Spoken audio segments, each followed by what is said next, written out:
선화목자교회 주일 사부 예배를 들으시는 모든 성도님들을 주님의 이름으로 환영합니다. 이제 곧 예배가 시작됩니다. 핸드폰 전원은 꺼주시거나 진동 모드로 전환해 주시고, 온라인으로 예배하시는 성도님들께서는 경건한 예배가 될 수 있도록 바른 자세와 복장을 갖추어 주시기 바랍니다. 예배를 들으시는 모든 곳마다 하나님의 은혜가 가득하기를 축복합니다. 감사합니다. 할렐루야. 사부 예배에 나오신 모든 성도님들을 주님의 이름으로 축복드립니다. 오늘은 추수감사 주일입니다. 추수감사 주일을 주신 우리 주님께 감사의 박수 올려드리며 우리 하나님께 같이 찬양하며 나아가도록 하겠습니다. 할렐루야. 우리 다 같이 일어나서 주님을 찬양합시다. 왕이신 하나님을 찬양합니다.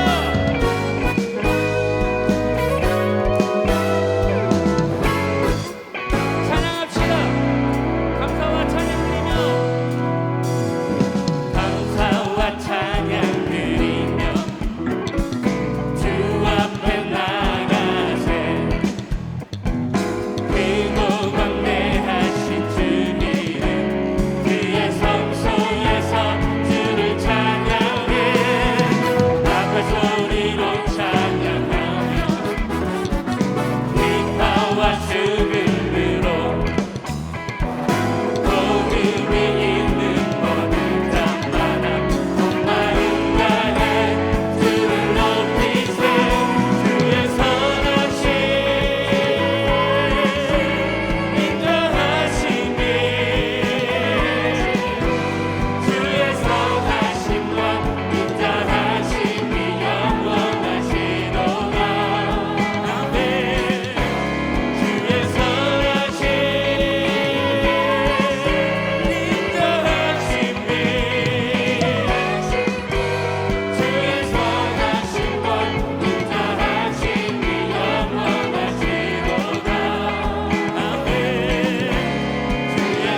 앉으시겠습니다.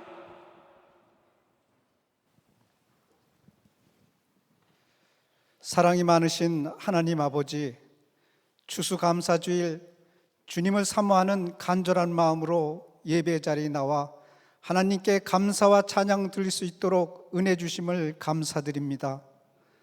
하나님의 임재가 충만한 거룩한 주의 성전을 주의 보혈로 덮어주시어 예배를 사모하여 모인 성도들을 정결함과 거룩함으로 세워주시고 성도들의 간절한 기도로 드리는 예배마다 영과 진리로 드려지는 거룩한 예배되어 주님이 기뻐 받으시는 예배되게 하옵시며 주님 홀로 영광 받아 주시옵소서. 지난 2년 함께 모여 예배드리지 못하고 찬양하지 못하고 영적 교제가 금지되었던 사방이 막힌 것 같은 코로나의 상황 속에서도 우리가 알지 못하고 생각지도 못했던 방법으로 새로운 영적인 길을 열어주셨습니다.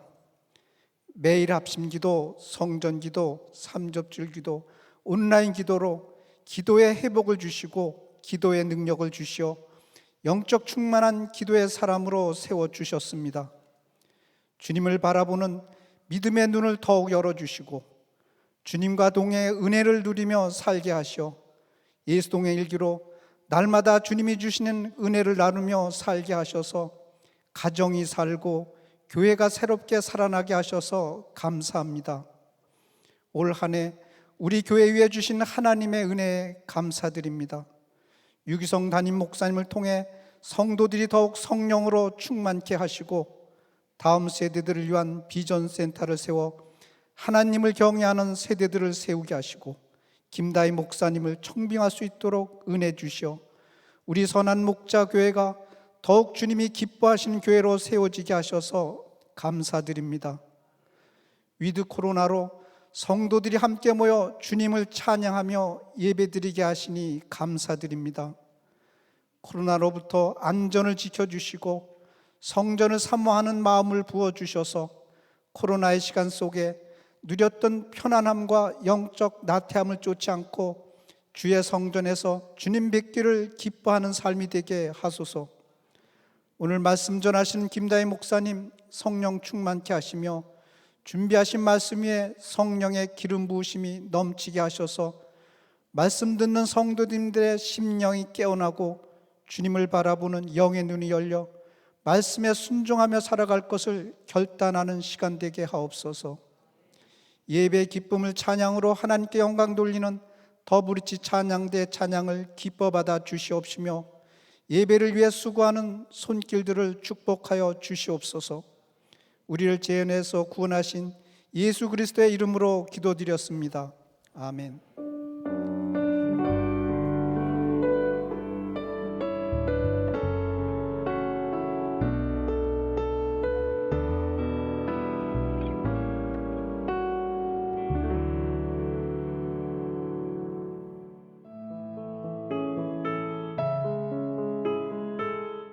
나는 질그릇이야.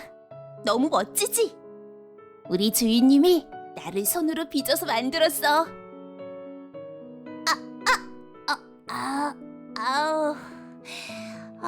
너무 아파.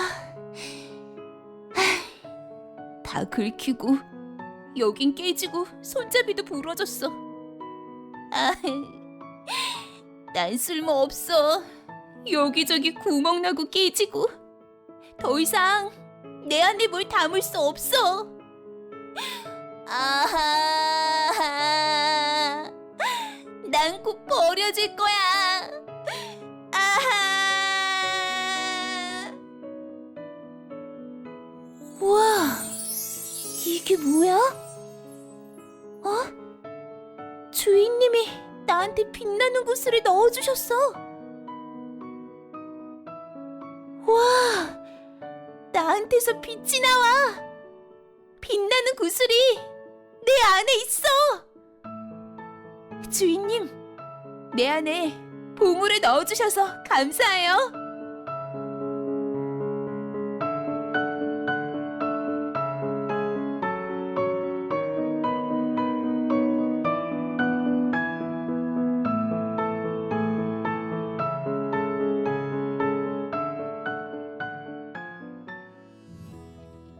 교회 소식을 알려드리겠습니다. 청년 예수 동행운동 워십 위드 지저스가 화요일 오후 8시에 본당에 서 있습니다. 교회 학교 교사를 위한 교사 한마음 축제가 토요일 오후 5시 비전센터에 서 있습니다. 사랑의 마음으로 예배를 도울 주차 봉사자를 모집합니다. 주보를 참고해 주시기 바랍니다. 성남지방 온라인 사경회가 월요일에 시작됩니다. 매일 새벽 0시부터 성남지방회 유튜브 채널에서 시청하실 수 있습니다. 선한목자교회에 처음 오신 새가족 여러분을 환영합니다. 1층 새가족실에 가시면 교회 등록과 교회 생활에 대한 안내를 받으실 수 있습니다. 매일 1시간 기도와 예수 동행 일기를 통하여 주님과 동행하는 한 주 보내시기 바랍니다. 추수감사 주일 4부 예배에 오신 우리 모든 성도님들을 환영하고 축복합니다. 또 가정에서 온라인으로 예배하시는 우리 모든 성도님들 잘 오셨습니다. 오늘 예배하시는 모든 성도님들 안에 한 해 동안 하나님 주신 은혜에 대한 넘치는 감사, 혹은 우리 삶에 참 녹록지 않고 고난과 또 어려움의 길을 가고 계신 분들이라 할지라도 주 예수 그리스도로 인하여 우리가 정말 믿음의 감사로 오늘 하나님 앞에 예배할 수 있는 시간이 됐으면 좋겠습니다. 모든 예배가 여러분 열려졌습니다. 신청하지 않고 오실 수 있겠습니다. 주일 예배, 성령 집회, 또 새벽 기도에 모든 예배의 문이 열려져 있으니까 여러분 오셔서 성전 예배에 여러분 함께 하실 수 있겠습니다. 오늘 추수감사 주일로 추수감사 헌금을 온라인으로 드리시는 우리 성도님들께 안내 말씀을 드리면 여러분의 교적번호 이름 그 뒤에 추수라고 기입을 해주시면 추수감사 헌금을 드린 것으로 저희가 알 수 있겠습니다.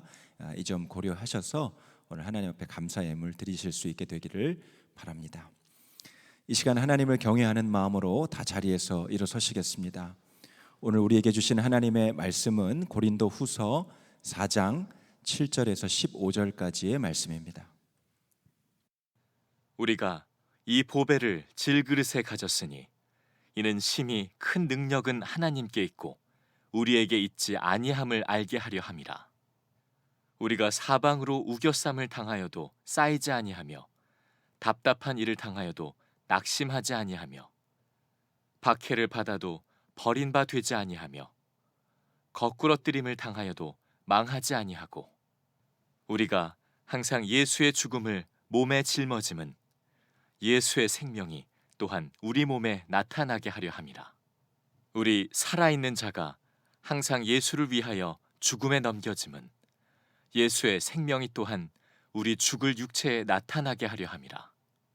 그런즉 사망은 우리 안에서 역사하고 생명은 너희 안에서 역사하느니라.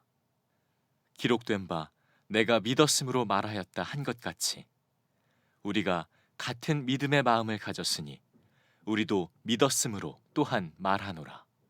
주 예수를 다시 살리신 이가 예수와 함께 우리도 다시 살리사 너희와 함께 그 앞에 서게 하실 줄을 아노라.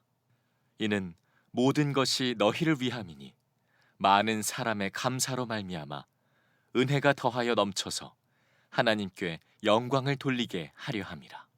아멘. 하나님의 말씀입니다. 모두 자리에 앉으시겠습니다.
귀한 특주 감사합니다. 우리 민경원 집사님, 정혜원 집사님, 김원식 집사님, 윤희영 집사님, 우정 집사님, 다시 한번 감사를 드립니다. 네, 오늘은 우리 추수 감사 주일로 드려집니다. 여러분들에게는 어떤 해가 되셨습니까? 저희 가족에게는 특별한 해가 되었습니다. 한국에서 또 이 교회에서 담임자 후보였다가 또 최종 청빙을 받게 되고 미국에서의 11년 삶을 마무리하고 또 한국에 다시 돌아온 해이기 때문에 아주 특별한 해가 아닐 수가 없습니다. 아무 자격 없는 저를 오직 은혜로 불러주신 하나님의 그 은혜에 감사를 드리며 찬양을 드립니다. 한국에서 미국에서 한국으로 올 때에 기도 제목이 몇 가지가 있었는데 그 중 하나는 우리 아이들을 위한 기도였습니다. 아이들이 한국에 와서 잘 적응할 수 있을까 그런 기도를 했었는데요. 감사하게도 아이들이 잘 적응하는 것 같습니다. 지난주에 우리 막내가 초등학교 2학년인데 복정동에 이 학교에 갔다가 장기자랑을 하라 그래서 장기자랑 특별히 뭐 없어서 퀴즈를 준비해 갔다고 합니다. 첫 번째 질문이 상어는 영어로 뭘까? 상어가 영어로 뭡니까? 샤크죠. 애들 다 맞췄습니다. 다 맞춰서 깜짝 놀라면서 두 번째 질문을 준비했습니다. 이 세상은 누가 만드셨을까요? 이게 두 번째 질문이었습니다. 아이들이 답변을 하기 시작하는데 답이 없어요. 네 번째 아이가 조심스레 손을 들고 하나님 딩동댕 맞췄다고 하면서 하는 이야기를 들려주는데 학교에서 그렇게 하는 것이 어떨지 모르겠지만 그래도 아이들이 잘 적응해서 다니는 것 또 믿음으로 살아가는 것이 얼마나 감사한지 모릅니다. 올해 추수감사 주일의 주제는요 질그릇의 노래입니다. 여러분들은 올해 어떤 노래를 부르고 계십니까? 감사와 찬양입니까? 아니면 낙심과 절망의 노래입니까? 노래라는 제목을 보니까 저에게 떠오른 일이 하나 있었습니다. 제가 남자 고등학교를 다녔는데요. 그때 특별활동으로 기독교부에 가입을 해서 그 안에 있는 기독교 중창단에 활동을 했습니다. 그래서 찬양 연습도 참 많이 하고 노래를 불렀습니다. 근데 그 찬양팀 이름이요, 중창단 이름이 SCS라고 하는 팀이었습니다.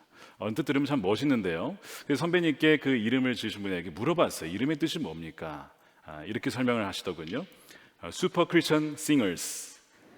웃으시는 분들이 계시잖아요. 저도 모르게 웃었습니다. 저도 그때. 그랬더니 선배님이 웃겨? 아닙니다. 멋집니다. 슈퍼 크리스천 너무 멋있습니다. 자부심을 갖고 활동을 했었는데요. 돌이켜보면 슈퍼 크리스천이 과연 존재하는 걸까라는 생각을 갖게 됐습니다. 여러분 어떻게 생각하십니까?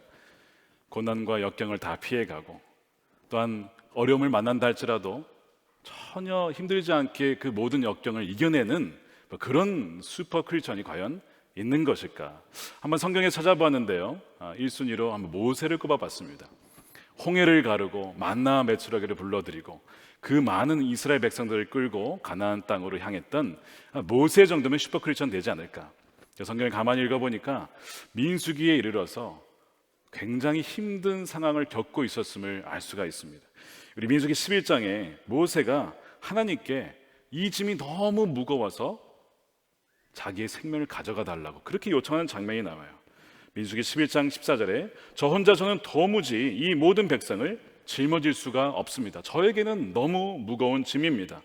주님께서 저에게 정말로 이렇게 하셔야 하겠다면, 그리고 제가 주님의 눈밖에 나지 않았다면 제발 저를 죽이셔서 이 공경에서 저를 당하지 않도록 해 주십시오.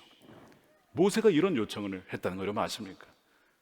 모세는 슈퍼 크리스천이 아니라 그냥 연약한 한 명의 인간이었습니다. 그는 모든 백성들의 요구사항을 들을 수가 없었고요. 너무 힘들었기 때문에 하나님께 이런 요청을 했던 것이죠. 오늘 본문의 사도 바울은 어떻습니까? 1차, 2차, 3차 선교여행을 감당하면서 소아시아 지역에 많은 교회들을 세우고 믿지 않는 영혼들을 죽기로 인도했던 이 사도 바울이야말로 또한 슈퍼 크리스천의 하나의 모델이 되지 않겠습니까?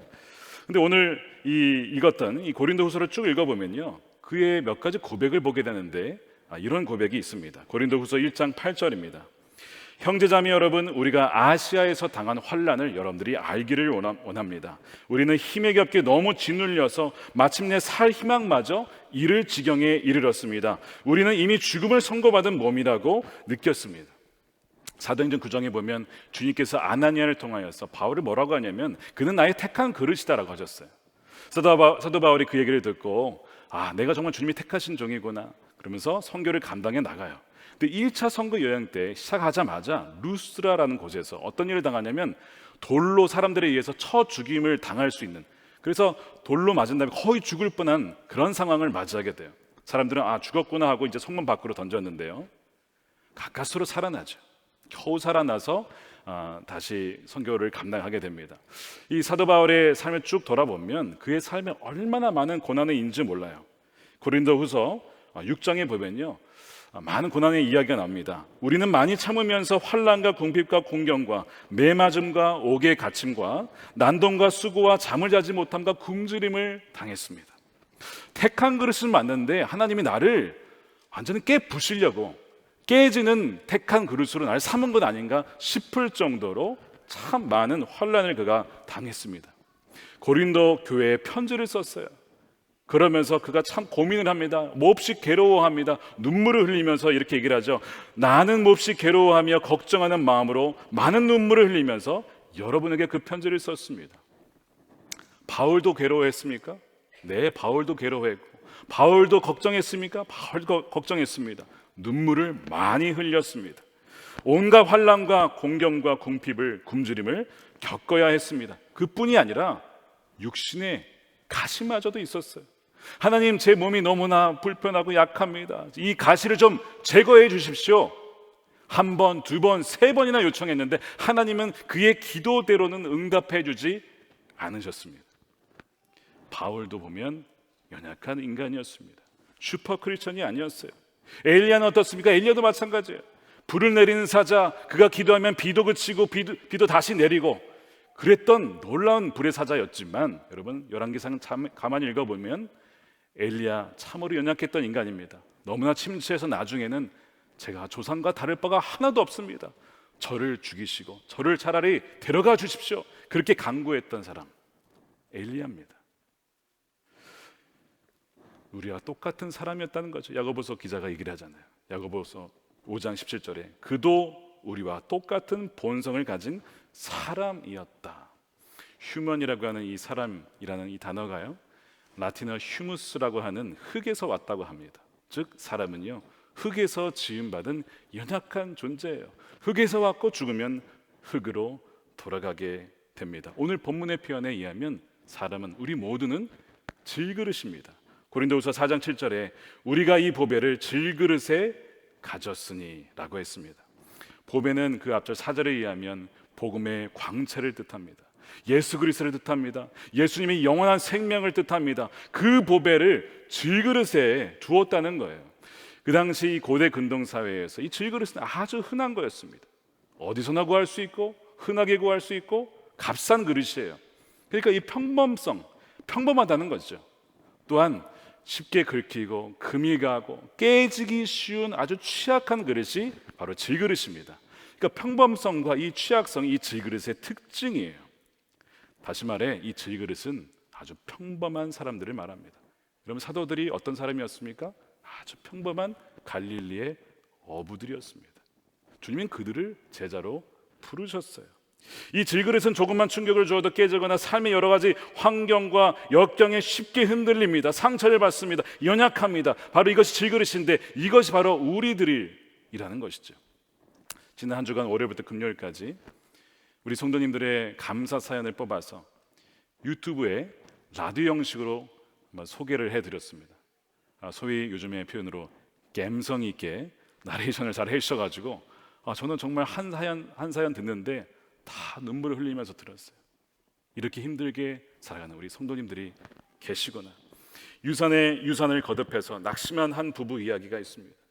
아이를 가질 수가 없는, 시술을 해도 아이가 생기지 않고 계속 유산을 하는 겁니다. 다른 부부는 아이를 낳았습니다. 여자아이를 낳았는데 아이가 1.5kg 참 약하게 태어났어요. 그뿐만이 아닙니다. 아이가 자랐는데 4살이 되어도 엄마라는 말조차도 못하는 거예요. 그 부모의 심정을 이해하시겠습니까? 아이가 말을 못하네. 가슴 졸이며 그 아이를 위해서 기도했던 사연들. 사랑하는 어머니가 췌장암에 걸리셨어요. 어머니가 그 아픔 중에서도 하나님의 은혜를 기억하며 감사하는 그런 이야기들을 쫙 보니까 여러분 공통점들이 있습니다. 뭐죠? 유명한 사람들이 아닙니다. 대단해서 나온 게 아니에요. 평범한 사람들입니다. 또한 다 크고 작은 아픔과 약함과 연약함이 있어요. 취약성입니다. 다시 말해 모두가 다 질그릇이라는 거죠. 질그릇입니다. 왜 하나님은 보배 담는 그릇을 금그릇으로 하지 않고 이렇게 약한 질그릇으로 하셨을까라는 질문이 들었습니다. 사실 우리 입장에서도요, 우리가 금그릇이면 훨씬 좋지 않습니까? 보기에도 좋고 화려하고 잘 상하지도 않고 오래가고 빛깔도 좋은 금그릇이 좋잖아요. 그래서 너나 나 할 거 없이 금그릇이 되려고 이런저런 노력을 하고 있지는 않습니까? 근데 생각해 보니까요, 여러분 금그릇이면요 이런 일이 발생할 수 있겠더라고요. 여러분들 초대를 받아서 음식이 나왔습니다. 근데 음식이 중요한 게 아니라 그릇이 금그릇이야. 이거 정말 금이야? 진짜야? 도금 아니야? 18K? 24K? 순금이야? 그릇에 주목을 할 거예요. 음식보다는 그 그릇이 너무 화려하니까. 그릇 입장에서도요, 자기가 금이니까 자기에게 뭘 담기든 자기가 중요하니까 별로 자기가 뭘 담아내는지에 별 큰 관심이 없습니다. 주인 입장에서도요, 금그릇이 쓰일 때가 있긴 하지만 여러분이 금그릇을 갖고 있으면 잘 쓰시겠습니까? 어디에 보관해 두지 않겠어요? 야, 이 금의 가치가 이건 변하질 않아. 어디에 숨겨놨을 거예요. 금그릇을 쓰기가 참 주인의 입장에서 조심스럽죠. 그러니까 이 질그릇은 굉장히 흔한 것이고 평범하고 값싸고 잘 깨지기는 하지만 주인이 쓰시기에 편하고요. 더더군다나 그릇이 볼품이 없으니까요. 무엇이 더 드러납니까? 그 안에 담긴 보배가 더 부각이 되고 더 나타나게 되고 증거된다는 것이죠. 그래서 오늘 이후에 7절에 왜 우리를 질그릇으로 만드셔서 보배를 담으시는가, 이유를 이렇게 말하고 있습니다. 7절 말씀을 함께 읽겠습니다. 시작. 우리가 이 보배를 질그릇에 가졌으니 이는 심히 큰 능력은 하나님께 있고 우리에게 있지 아니함을 알게 하려 함이라. 복음의 광채가 이 질그릇과 같은 평범한 그릇 속에 더욱더 환히 드러나게 된다는 거예요. 이것이 하나님의 지혜입니다. 제가 이 교회 후임 담임으로 청빙되었다는 소식을 듣고 주변 분들 중에 축하해 주신 분들도 있었고 걱정하는 분들도 있었어요. 이 큰 짐을 어떻게 맡으시겠습니까? 이렇게 걱정해 주신 분도 있었습니다. 또 다른 반응이 있었습니다. 지난 한 6월쯤입니다. 우연히 듣게 되었는데요. 어떤 한 유튜브에서 어떤 분이 이 청빙에 대한 얘기를 하시면서 이렇게 말씀을 하시더라고요. 제가 그대로 한번 따라해 볼게요. 별로 특별할 것이 없는 그를 부른 이유는 무엇이냐? 그를 부른 이유가 뭐냐 도대체? 특별한 것이 없는데. 이런 얘기를 해서 아내가 들었습니다. 그거 맞다. 저도 모르겠어요 도대체 왜 부르셨는지. 그러게요 했던 기억이 있습니다. 한바탕 웃었는데요. 대형 교회, 중대형 교회 맡은 것도 아니고 또한 책을 써서 유명했던 것도 아니고 그런 생각을 하다가 오늘 말씀을 통해 그 이유를 좀 알 것만 같았습니다. 별로 내세울 건 없고 보잘것 없는 평범한 질그릇이니까 오히려 주님이 부르신 건 아닌가. 심히 큰 능력은 내게 있지 않고 하나님께 있음을 보여주시려고 부르신 것은 아닐까. 저는 이것을 믿기로 했습니다. 2013년에 아내가 막내를 낳고요, 한 달 뒤에 하혈을 하기 시작했는데 너무 철철 흘러서 깜짝 놀라서 병원에 갔습니다. 근데 병원에서 응급조치를 바로 해주지 않아서 시간이 지나니까 피를 너무 많이 쏟아서 응급실에 들어가게 되었어요. 수술실에 들어가게 됩니다. 아내가 수술을 받는데 막 사람들이 몰려왔고 한 3m 거리, 저는 이제 문을 바깥에 있었으니까 한 3-4m 거리인데요, 제가 할 수 있는 게 아무것도 없었어요. 그때 느끼는 이 무기력감과 절망감이란 참 이루 말할 수가 없었습니다. 이대로 아내가 죽는 건 아닐까. 이제 갓 태어난 아기, 세 자녀를 놔두고 엄마 없이 이 아이들을 키워야 되는 건 아닐까. 이런저런 생각이 들면서도 하나님 살려주십시오라는 기도를 드렸어요. 1시간 넘게 1시간 반 가까이 수술실 앞 복도에서 아내를 살려달라고 울부짖는데 그런 생각을 하게 됐습니다. 생명이 전적으로 정말 주님께 있는 것이구나. 삶이란 정말 내가 누리는 삶, 우리 모든 삶은 당연해서 주어진 것이 아니라 우리 찬양 가사처럼 정말 전적으로 하나님이 주시는 것이구나 하는 것을 깨닫게 되었어요. 그래서 이런 고백이 나왔습니다. 주신 분도 주님이시니까 취하실 분도 주님이시고 주님만 영광을 받아주십시오. 그러나 아내를 살려주십시오.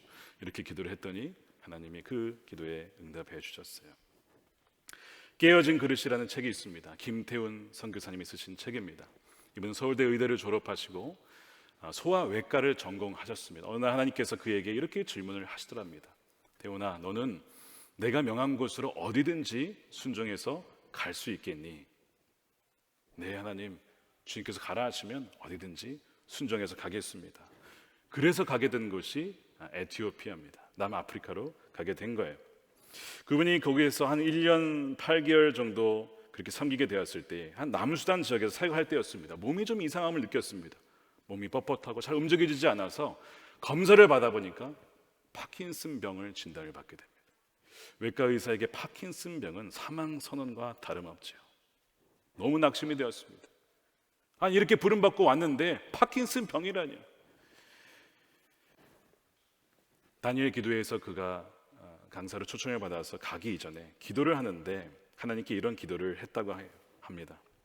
하나님, 저는 깨어진 그릇 같습니다. 하나님이 쓰지 못하는, 이제 쓸 수 없는 그릇 같아요. 시편 31편의 기자가 이런 고백을 했지요. 내가 죽은 사람이라도 된 것처럼 나는 깨진 그릇처럼 되었습니다. 그 말씀을 읽는데 눈물이 주르륵 흐르더랍니다. 근데 그때 하나님께서 이런 마음을 주셨다고 해요. 너의 깨어짐 때문에 내가 너를 택한 거야. 너의 깨어짐 때문에 내가 십자가에서 매달려 죽어야만 했던 거야.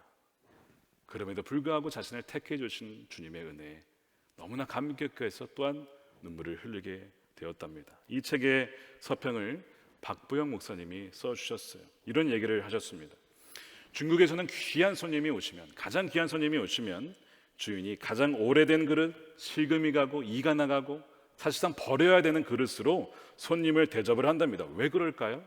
왜냐하면 주인이 가장 사랑하고 아끼고 자랑하고 싶고 보여주고 싶은 보물이 바로 그것이기 때문에 그래요.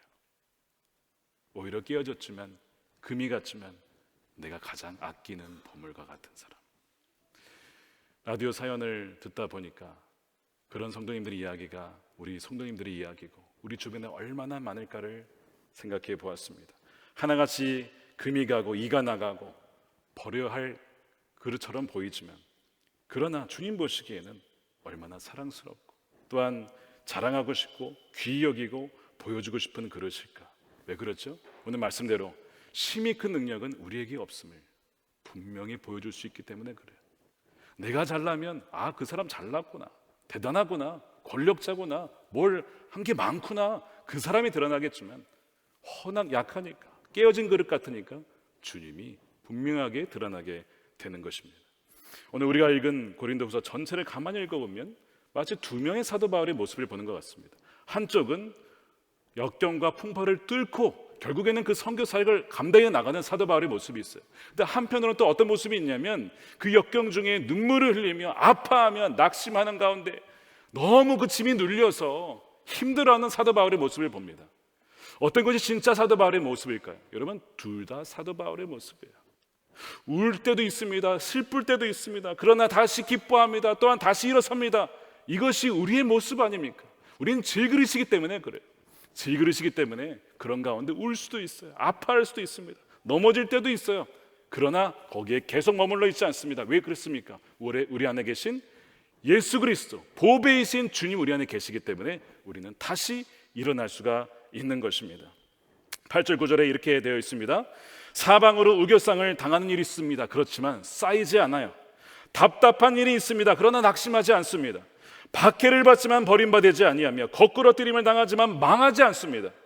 죽은 자 같아 보입니다. 그러나 살아 있습니다. 징계를 받는 것 같아도 죽임을 당하지 않습니다. 근심하는 것 같지만 그 가운데서 기뻐합니다. 가난한 자 같이 보이지만 많은 사람을 부유하게 하고 아무것도 없는 사람 같지만 모든 것을 가진 자로다. 이 고백이 바로 우리 그리스도인 역설적인 고백이지만 이것이 우리의 고백이며 질그릇의 노래인 줄로 믿습니다. 이것이 올해 우리의 모두의 고백이기를 원해요. 고린도후서 4장 10절에 보니까 우리의 안에 사망과 같은 죽음의 역사가 강하게 나타날수록 오히려 예수님의 생명은 더욱더 강하게 드러난다라고 말씀합니다. 10절 말씀을 함께 읽어보겠습니다. 시작.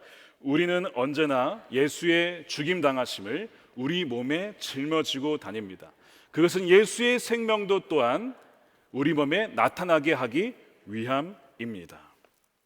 아멘이십니까? 십자가의 죽으심으로 전혀 그 보배를 담을 수 없는 자격 없는 우리에게 주님은 우리에게 그 영원한 생명을 주셨고 복음의 비밀을 맡겨 주셨고 복음의 광채를 우리에게 맡겨 주셨습니다. 고난이 있지만 슬픈 당할 일이 있지만 그때마다 주님의 은혜가 크므로 주님 찬양합니다. 감사합니다. 그럴 때마다 예수님의 생명이 우리뿐만 아니라 너희들에게 여러분들에게 퍼져 나간다는 것이죠. 저희 가정 이야기를 좀 나누고 마치려고 합니다. 저희 아버지는 감신대를 졸업하셨고 저희 어머니는 총신대를 졸업하셨습니다. 장로교와 감리교가 만난 것이죠. 아버지가 군목으로 섬기시고 제대하시는 이후에 1977년에 이 강남 지역에 개척교회를 시작하셨습니다.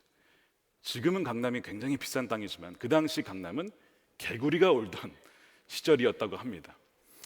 그렇게 개척교회를 시작하시고 열심히 신방하시고 기도하시면서 교회를 세워나가셨어요. 자녀가 셋이었습니다. 다 딸이었습니다. 딸 부자셨어요. 그래서 78년 당시에는 만으로 7세, 5세, 3세 이렇게 아주 예쁜 딸 셋을 데리고 목회를 하셨습니다. 특히 이 막내 딸은요 만 3살이었지만 참 똘똘했다고 해요. 어버이날 노래를 다 외워서 부모님께 불러드리고 부활절 때 예수님의 부활에 대한 찬양을 다 외워서 발표하고 어쩜 이렇게 똑똑하고 귀여울까. 얼마나 사랑받는 딸이었는지 모릅니다. 1978년 4월 22일입니다. 부활절이 지난 어느 토요일 부모님이 신방을 준비하러 나가셨고 세 딸이 친구들과 함께 길 건너편에 있는 가게를 갔습니다. 근데 길이 좀 이렇게 큰 길이긴 했지만 넘어가면 거기에 가게가 있어서 아이들이 자주 왔다 갔다 했다고 해요. 갔는데 그 가게에 그 당시에 혹시 기억하시는 분이 계신지 모르겠지만 거북이 장난감이 붙어있는 과자가 있었다고 합니다. 근데 그 가격이 50원이었대요.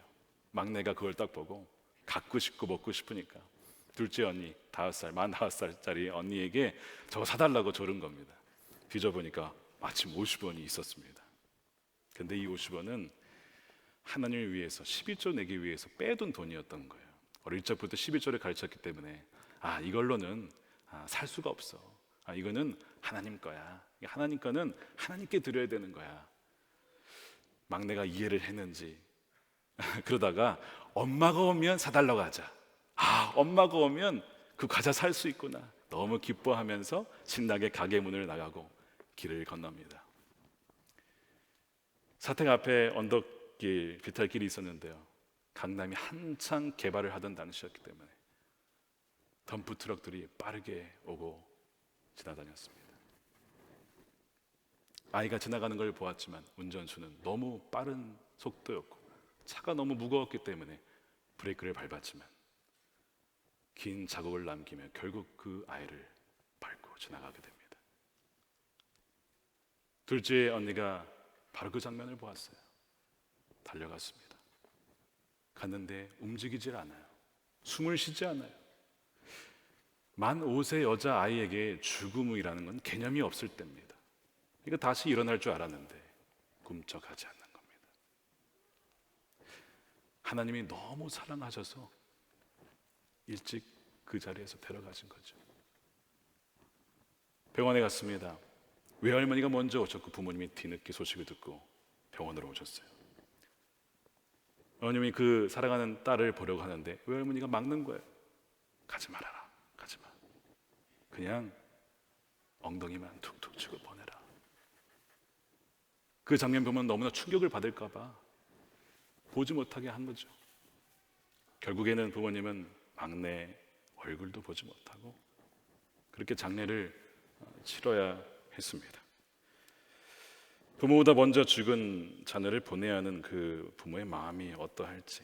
아버지는 목회자셨지만 딸의 죽음 앞에 여지없이 무너지고 통곡하며 울 수밖에 없었습니다.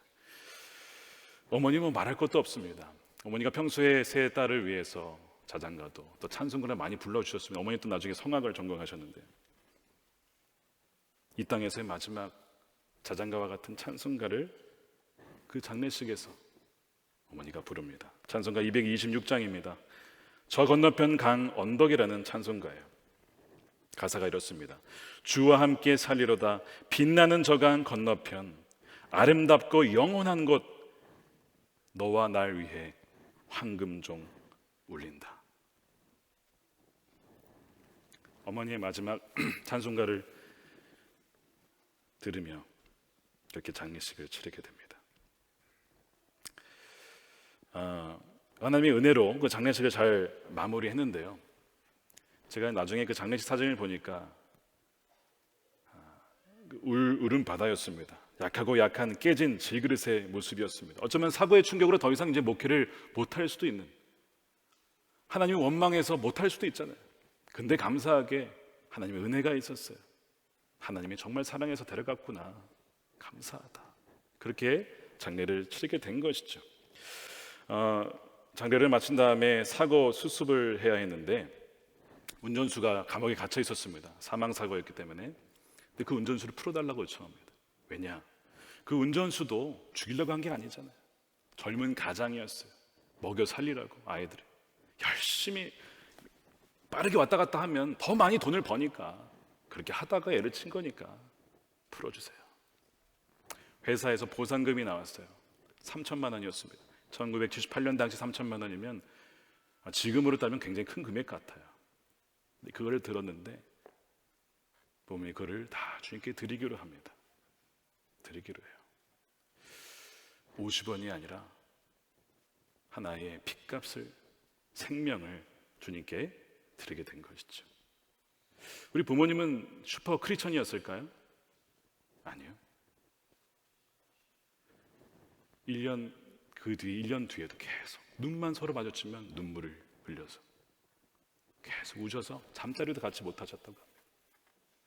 감사하고 하나님의 은혜에 감사하지만 또 돌아서면 눈물이 나고, 울다가도 하나님께 감사하며 또 찬양을 하다가 돌아서면 다시 눈물이 나고, 그렇게 1년을 보내신 거죠. 1년 정도 지났을 때 어머니가 다시 임신을 하게 된 것을 느꼈어요. 근데 그때 이런 기도를 하셨다고 해요. 저도 이번에 말씀을 준비하면서 처음 알게 되었습니다. 주님, 만일 아들을 제게 주시면 제가 뭐 하겠어요? 주님의 사람으로 키울게요. 그런 기도를 드리셨다고 해요. 저는 크면서 한 번도 그 얘기를 듣지 못했어요. 대학교 들어갈 때까지도. 나중에 신학교 가게 된 이유가 다 그런 이유가, 배경이 다 있었더라고요. 어머니가 그런 기도를 드리셔서. 근데 놀랍게요, 아마 그때쯤이었던 것 같아요. 둘째 언니죠. 둘째가 꿈을 꿨답니다. 엄마, 아빠, 꿈을 꿨는데 막내 주애가 나타났어요. 흰 날개의 옷을 입고, 그 다음에 자기가 늘 좋아하던 빗을 들고 그렇게 환히 웃는데 머리를 보니까 빡빡 깎고 있고 여자애가 아니야, 남자애예요. 그건 좀 이상해요. 그런 꿈을 엄마 아빠한테 하더라는 거예요. 그래서 1년이 안 돼서 가정에 남자아이가 태어났습니다. 40여 년이 흘러서 이렇게 여러분 앞에 서 있습니다.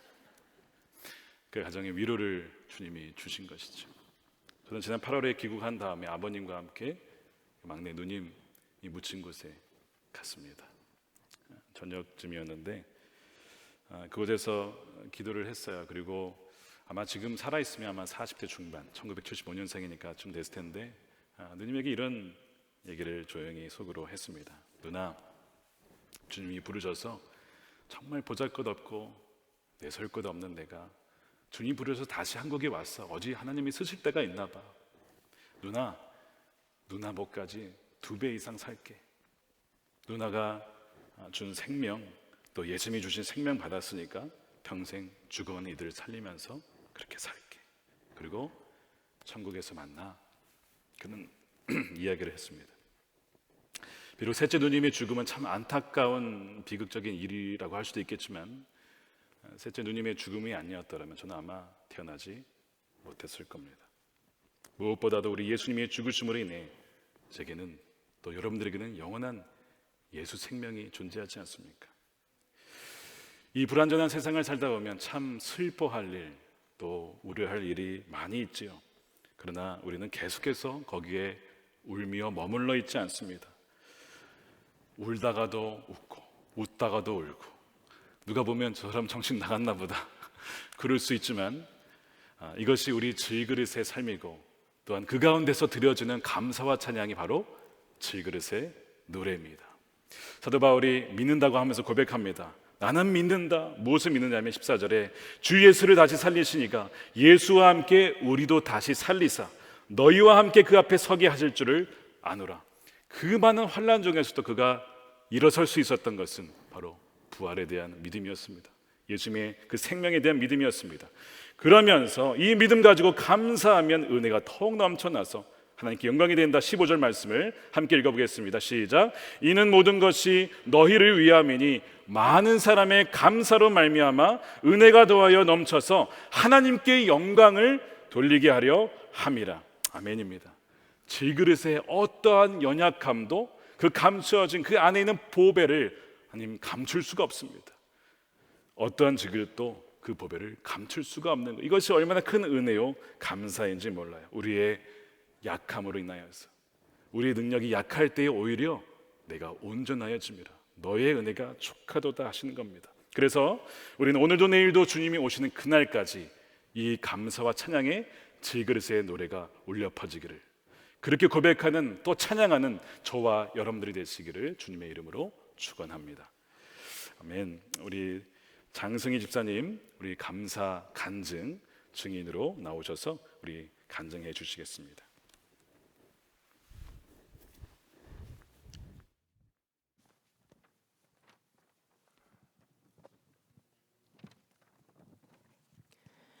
저는 10년 전 결혼하자마자 신장이 망가졌다는 소식을 들었습니다. 저는 누구보다 열심히 살아왔다고 생각했습니다. 그러나 주님은 제게 가장 중요하게 생각했던 회사와 건강을 한 번에 내려놓게 하셨고, 담임 목사님 설교 말씀을 통해 내 안에 가장 중요한 주님을 사랑하지 못함을 깨닫게 하셨습니다. 직장을 그만두고 기도하면서 주님께서는 수술로 고쳐주시겠다는 음성을 주셨고, 친오빠의 도움으로 2013년 7월에 신장 이식을 받았습니다. 평생 면역이 약해지는 약을 복용해야 했지만 내가 너와 함께 하겠다는 주님의 말씀을 붙잡고 믿음으로 감사하며 살았습니다. 그 후 2018년도 취업이 되면서 다시는 주님 품을 떠나지 않겠다고 다짐하며 입사를 하였습니다. 그러나 너무 많은 일과 스트레스로 몸과 마음이 지쳐갔고, 늘 주님께 예배는 드렸지만 주님께서 내 안에 계시다는 것을 전혀 느끼지 못하는 형식적인 신앙생활을 하고 있었습니다. 올해 4월 주님께 계속 아픈데 이 상황에서 제발 벗어날 수 있도록 해달라고 간절히 기도했습니다. 기도했던 마음과는 다르게 몸은 점점 지쳐가 결국 극심한 구토로 병원에 입원하게 되었고, 원인을 못 찾던 중 입원 20일째 되는 날 신장 이식 후 매일 복용했던 면역약의 부작용으로 인해 대소장에 림프종, 혈액암이 생겼다는 것을 발견하게 되었습니다. 병원에서 주님께 암이 아니기를 기도했지만 혹시나 암이라도 무조건 감사하게 해달라고 기도하였습니다. 그 덕분인지 림프종 진단을 받고 수술을 하고 항암 치료를 받아야 된다고 했을 때도 원망이 아닌 주님 품으로 돌아올 수 있도록 해주심에 감사, 주님을 사랑하지 못함에 회개할 수 있는 기회를 주셔서 감사하다고 눈물로 기도했습니다. 기도 후 주님께서도 너무나도 편안한 마음을 주셨고, 8년 전 말씀해 주셨던 것처럼 꿈으로 주님께서 저를 수술하고 계시고 저를 고치고 있다고 말씀해 주셨습니다. 그러나 현실은 대소장을 30cm 잘라내는 수술까지 해야만 했고, 혈액암 특성상 더 독한 항암 치료를 받아야 했기에 여러모로 극심한 고통에 시달려야 했습니다. 게다가 항암을 받으면 신장이 망가질 수 있다고 하는데 저는 이식한 신장이라 장담할 수 없는 상황이었고 내가 할 수 있는 건 오로지 주님 믿고 바라보는 일밖에 없었습니다. 그 결과 주님께서는 신장 수치가 더 좋아지는 경험을 하게 하셨고 6번 받을 항암을 3번으로 줄여주시고 25개의 림프가 하나도 전이가 안 됐다는 감사한 얘기를 듣게 하셨습니다. 살면서 건강을 중요시한 만큼 죽음에 대한 두려움이 있었습니다. 그러나 어떠한 고난 속에서도 주님을 바라볼 수 있는 힘을 주셨고 지금도 이식한 신장을 위해 어쩔 수 없이 부작용으로 나타나는 약을 먹을 수밖에 없는 상황이지만 언제나 나와 함께 계시는 주님이 계시기에 이겨낼 수 있습니다. 주님, 부족한 죄인을 한없이 사랑해 주시고 깨우쳐 주셔서 감사합니다. 늘 항상 저와 함께 해주시고 주님이 계셔서 저는 너무 행복합니다. 주님 사랑합니다.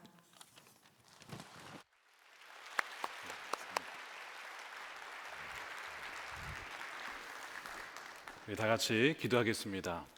우리 추수감사 주일을 맞이해서 우리의 삶 가운데 역사하신 주님의 은혜에 찬양하며 감사하며 정말 질그 같은 정말 연약한 우리들이지만 그 안에 보배를 담아주시고 너를 택하였고 너를 사랑하며 존귀 여기며 사랑하고 싶다라고 하는 주님의 그 부르심, 그 사랑에 감격하여 평생토록 감사와 찬양으로 주님께 질그릇의 노래를 드리겠습니다. 이렇게 고백하시면서 우리 함께 기도하도록 하겠습니다.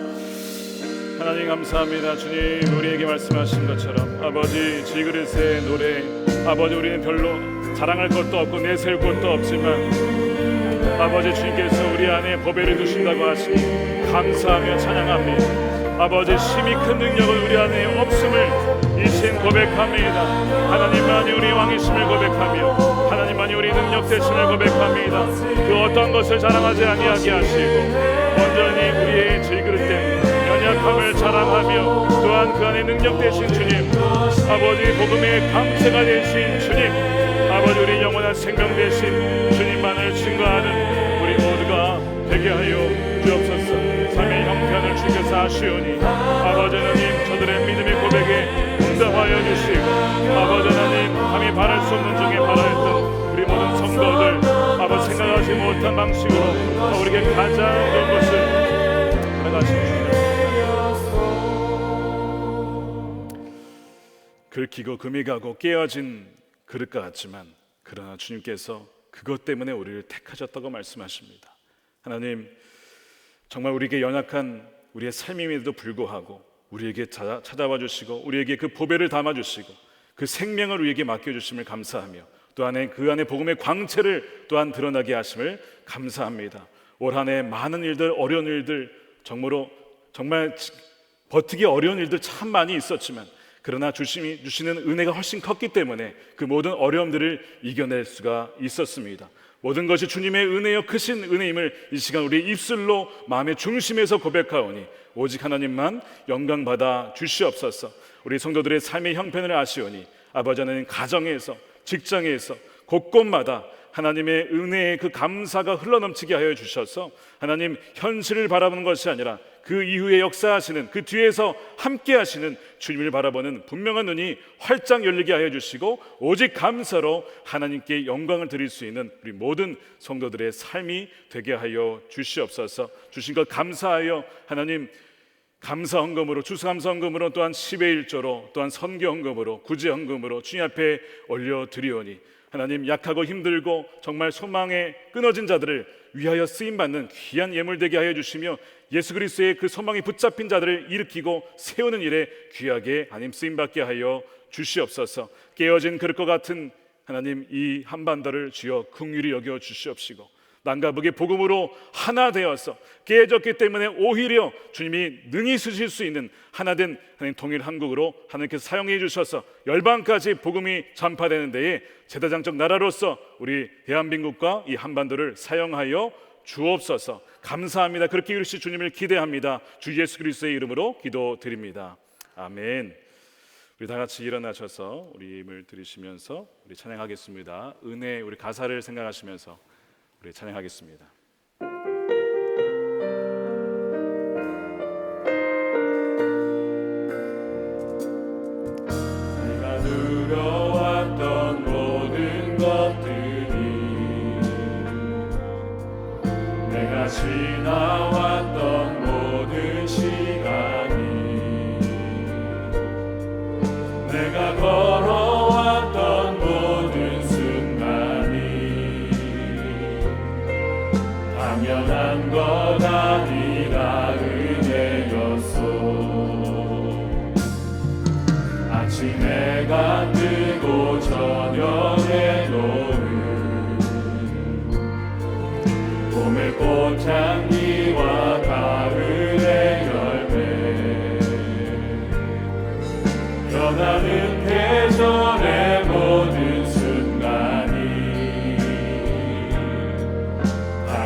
되었소. 내가 이 땅에 태어나 사는 것, 어린아이 시절과 지금까지 숨을 쉬며 살며 꿈을 꾸는 삶, 당연한 것 아니라 은혜였소. 내가 하나님의 자녀로 살며 오늘 찬양하고 예배하는 삶, 복음을 전할 수 있는 축복이 당연한 것 아니라 은혜. 우리 두 손 들고 모든 것이 은혜, 모든 것이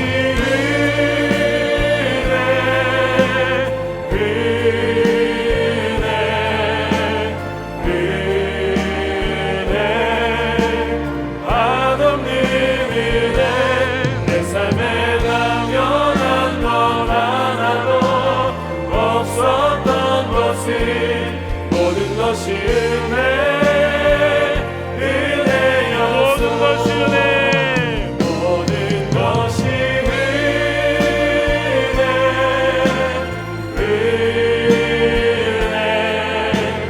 은혜, 한없는 은혜. 내 삶에 당연한 것 하나도 없었던 것이 모든 것이 은혜,